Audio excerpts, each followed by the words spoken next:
Di masa tenang terhitung mulai 24 hingga 27 November 2024, segala bentuk postingan di media sosial haruslah dihentikan. Jika nantinya ada di antara peserta Pilkada serentak 2024 yang melakukan postingan di media sosial di masa tenang ini, maka akan dimasukkan dalam hasil laporan patroli pengawasan yang dilakukan oleh Bawaslu Banjarmasin.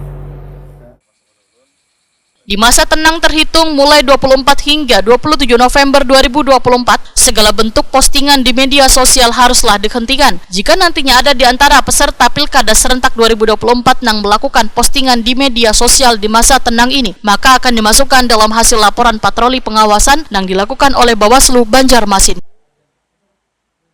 Ini dipadahkan anggota Bawaslu Banjarmasin Muhammad Yasar. Wayatakoni Prima TV di sela-sela melakukan patroli pengawasan bersama Koordinator Divisi Hukum dan Penyelesaian Sengketa Bawaslu Kalimantan Selatan, Ahmad Mukhlis, dengan menyusuri wilayah Banjarmasin malam Senin 24 November 2024. Menurut Muhammad Yasar, selain alat peraga kampanye, media sosial milik pasangan calon wali kota dan wakil wali kota Banjarmasin wajib dihentikan selawas masa tenang. Muhammad Yasar menyatakan mereka yang didapati masih melakukan postingan di masa tenang akan diplenokan untuk menentukan masuk kategori kampanye di luar jadwal atau kada. Namun, kembali dilihat pula akun media sosial yang memposting tersebut apakah berasal dari akun yang telah didaftarkan oleh pasangan calon.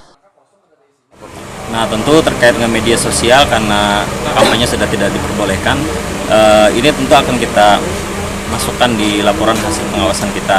Kemudian nanti tentu akan kita plenokan apakah tentu ini masuk ke ranah dugaan pelanggaran kampanye di luar jadwal atau seperti apa. Karena tentu yang menjadi objek pengawasan yang pertama adalah akun-akun media sosial yang resmi yang didaftarkan oleh pasangan calon.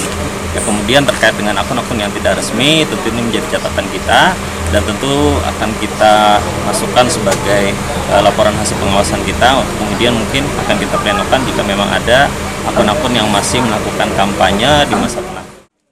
Muhammad Yasar berharap seberatan pihak bisa mematuhi dengan menonaktifkan media sosial yang telah didaftarkan agar masa tenang ini benar-benar terasa tenang, serta hindari segala bentuk pelanggaran yang bisa merugikan pasangan calon.